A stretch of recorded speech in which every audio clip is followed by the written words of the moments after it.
Pero para citar casos muy concretos, para tener una idea más precisa, vamos a referirnos a nombres y apellidos para captar bien la idea. Dentro del organigrama de un ejército están, aparte de los comandantes de las unidades combatientes, hay la parte organizativa, que es lo que se llama el Estado Mayor.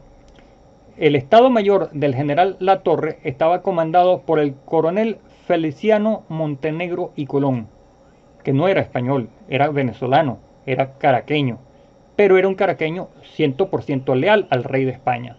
De hecho, el coronel Feliciano Colón sirvió también en la madre patria, en España, y cuando terminó la guerra regresó a Venezuela al tiempo y aquí tuvo una extraordinaria labor en materia educativa, creó colegios, escribió libros y escribió incluso las crónicas de la guerra de independencia. Pero era un venezolano 100%, caraqueño nato.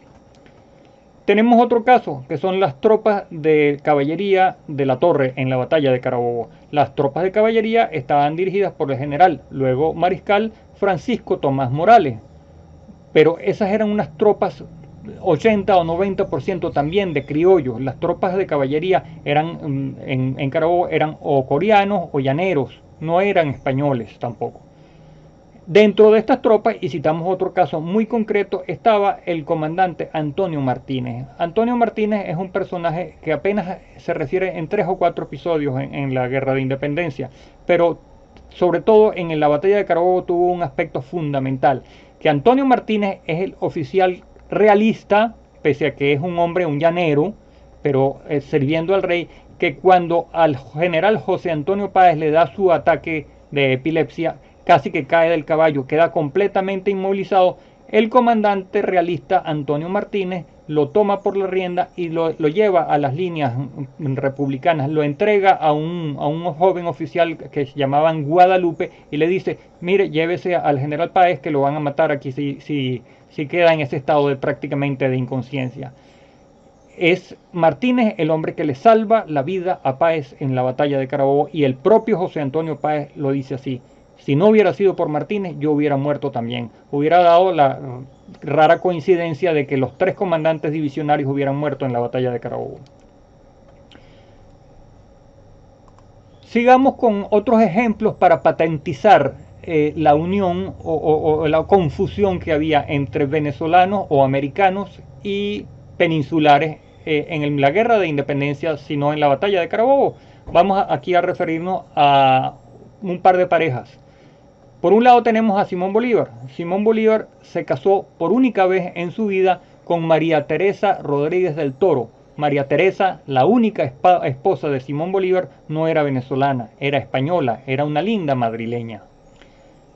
Pero resulta que María Teresa tenía una prima, pero no era una prima española, era una prima de su lado venezolano, de su familia, que era María de la Concepción Rodríguez del Toro. Una linda muchacha que en Venezuela se enamora de un apuesto militar que viene de España, soltero. ¿Quién es? Nada menos que el general Miguel de la Torre, el comandante de las tropas realistas en el momento de la batalla de Carabobo. O sea, que en Carabobo se ven enfrentados por un lado Simón Bolívar y por el otro lado su primo político, el general Latorre. Es una cosa, una coincidencia extraordinaria, pero nos da una idea del carácter de guerra civil, de guerra entre hermanos, de guerra entre primos que era Carabobo. Pero sigamos con los primos y sigamos con los familiares. Uno de los comandantes de los ejércitos republicanos o colombianos en la batalla de Carabobo era el general Juan Uslar. Juan Uslar fue un militar de las expediciones que vinieron desde Europa. Llegó por los lados de Oriente, Margarita, el río Orinoco, y en esas andanzas militares cayó preso. Cayó preso de los realistas, incluso es condenado a muerte, pero afortunadamente era masón. El general Morillo, comandante en ese momento de las fuerzas monárquicas y capitán general de Venezuela, también era masón, y alguien intercede con Morillo y se le perdona la vida. Es trasladado aquí a Valencia y esta forma parte de los prisioneros de guerra que son utilizados en labores de albañilería y de construcción en el extraordinario plan de modernización que tiene el general Morillo aquí en Valencia. Participan en la construcción del nuevo cementerio, conocido como Cementerio Murillo, en la segunda torre de la catedral, en el empedrado de la calle Real y en la construcción del puente Murillo, que es el puente que unía o que unió por primera vez a Valencia con el Cabriales. En ese trajín de que el militar preso Juan Uslar está trabajando, conoce a una linda muchacha, una jovencita de una de las mejores familias venezolanas o valencianas, que es la familia de los Hernández Monagas. Son muy conocidos porque la casa de los Hernández Monagas, que la tenemos enfrente al Teatro Municipal y la Facultad de Derecho, también frente a la Plaza Sucre y al Capitolio, es donde hoy en día se encuentra la Escuela de Teatro Ramón Zapata. Pues bien, él se enamora de esta muchacha y se casa con ella una vez que obtiene la libertad a raíz del armisticio.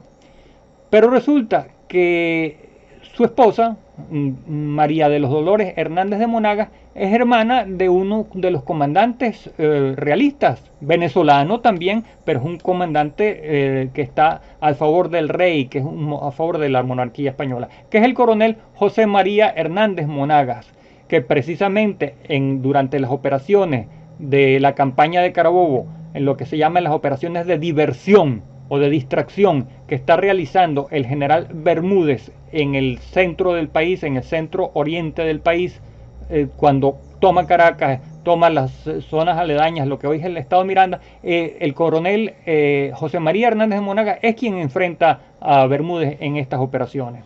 Pero su esposa está aquí, en Valencia, casada con Juan Uslar. Vemos una vez más, primos con cuñados, con hermanos, están enfrentándose en la guerra. Volvemos a referirnos al general y luego mariscal Francisco Tomás Morales, ya que estamos hablando de las maniobras de diversión. Cuando el general Bermúdez inicia todos sus ataques en la zona centro-oriental del país, La Torre desde Valencia ordena a Morales, que es el jefe de la caballería, que se traslade con unos batallones a enfrentar esta ofensiva en la parte oriental y central del país. Incluso Bermúdez llega hasta tomar Caracas. Morales se dirige allá y se enfrenta en batalla con las fuerzas de Bermúdez. Pero resulta que Morales es casado con Josefa Bermúdez, que es nada menos que la hermana del general Bermúdez. Cuñado y cuñado estuvieron frente a frente en esas batallas en Caracas. Ratificamos una vez, es una guerra entre hermanos. Finalmente queremos hacer una breve referencia a dos generales o dos coroneles que si bien no estuvieron en la batalla de Carabobo, pero nos hacen una idea, nos ratifican una idea de que era una guerra civil, que había venezolanos, americanos en el lado monárquico y también por el contrario había peninsulares españoles en el lado independentista. Son dos generales ilustres que fueron, o dos militares ilustres que fueron el coronel Vicente Campo Elías y el coronel Manuel Villapol, héroes de la Segunda República, héroes de las batallas de Trincheras, de Vigirima, de la Entrada, de San Mateo, ambos muertos precisamente en los combates de San Mateo. Ambos españoles, peninsulares, pero partidarios de la independencia y de la república. Vamos a referirnos ahora a la llamada o mal llamada Legión Británica. No existe una sola Legión Británica. Desde 1815-16 más o menos, López Méndez, enviado del Libertador y del gobierno de la República a Inglaterra, trata de hacer contactos con militares ingleses y europeos que están cesantes después de haber finalizado sus labores en las guerras contra Napoleón. Napoleón ya había caído en 1815 y habían quedado centenares y miles de militares profesionales cesantes en toda Europa, que eran hombres que llevaban 5, 6, 8, 10 años luchando en la guerra y que lo único que sabían, o por lo menos lo mejor que sabían hacer, era la guerra. López Méndez empieza a contratar militares, primero que todo son oficiales, para que vengan a entrenar aquí a Venezuela, pero luego se amplía la idea y no solamente se quiere traer instructores o comandantes, sino toda clase de tropa que venga a pelear. En 1818 empiezan a llegar estas brigadas. En un total de 53 barcos llegaron alrededor de 5.000 soldados, no solamente ingleses, y este es el primer mito. la gente llama normalmente los ingleses. No eran solo ingleses, quizás hasta ingleses eran lo que menos había. Había ingleses, como no, escoceses, irlandeses, gálicos y gran cantidad de alemanes. Los nombres de estos batallones eran muchos. Había la Legión de Ibernia, que es Irlanda, la Legión de Albión, que es la propia Inglaterra, había cazadores de Hannover, había la Legión de Rifleros, en fin, una enorme cantidad, quizás 15 o 20 unidades distintas o contratistas distintos. Eran lo que en puridad de lenguaje eran mercenarios. Es un nombre que hoy está, un título que hoy está un poco desprestigiado, pero eso en realidad se refiere a militares profesionales, mercenarios. Contratistas podríamos llamarlo también. Otro detalle que tenemos que aclarar es que la Legión Británica no luchó en Carabobo.